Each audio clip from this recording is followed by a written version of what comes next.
আমি বলি রমজান মাসে রোজা রাখেন? রাখি। সকাল 10টা বাজে কিছু খান? খাই না। দুপুর 2টা বাজে কিছু খান?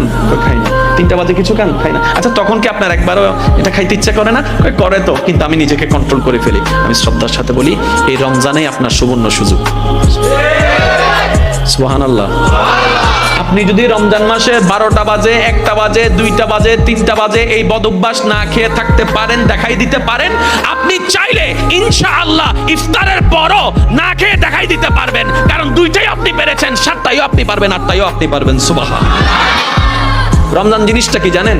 রমজানে আমরা খাইলে না খাইলে আল্লাহর কোনো লাভ লোকসান নাই, কিন্তু রমজান হচ্ছে কোরআনের আয়াতটা যদি আমরা একটু খেয়াল করি, সূরা বাকারা, আল্লাহ পাক বলেছেন তোমাদেরকে আমি রোজা দিয়েছি লাআল্লাকুম তাত্তাকুন, যেন তোমরা ফরহেজগারি অর্জন করতে পারো, তাকওয়া অর্জন করতে পারো। আল্লাহ এটা দিয়ে কি করব? রব্বে করিম বলে শয়তান তোমাকে দেখাবে এটাতে অনেক মজা, কিন্তু তোমার ঈমান যখন জানবে, তোমার ব্রেন যখন জানবে তোমার আল্লাহ এই কাজটা করলে তুমি নারাজ হয়ে যাবে তোমার আল্লাহ, তখন তোমার তাকওয়া বলবে খবরদার এই মজার দরকার নাই, আমার আল্লাহকে খুশি করা দরকার। সুবহানাল্লাহ। শয়তান আপনাকে বলবে এটাতে 2 টাকায় 10 টাকা লাভ আছে, কিন্তু আপনার ঈমান বলবে এটাতে হালাল নাই হারাম আছে। আপনি তখন তাকওয়াকে অর্জন করে তাকওয়ার শক্তি দিয়ে শয়তানকে পরাজিত করতে থাকবেন। সুদের ক্ষেত্রে, ঘুষের ক্ষেত্রে, বেয়াদবির ক্ষেত্রে, জেনার ক্ষেত্রে, অবৈধ প্রেমের ক্ষেত্রে, অন্যায়ের ক্ষেত্রে, অবিচারের ক্ষেত্রে, নেশার ক্ষেত্রে, বিভিন্ন জায়গায় যতই আপনি শয়তানকে পরাজিত করতে থাকবেন, সমাজ একজন আপনি ভালো মানুষের পরিচয় পাইতে শুরু করবেন। সুবহানাল্লাহ।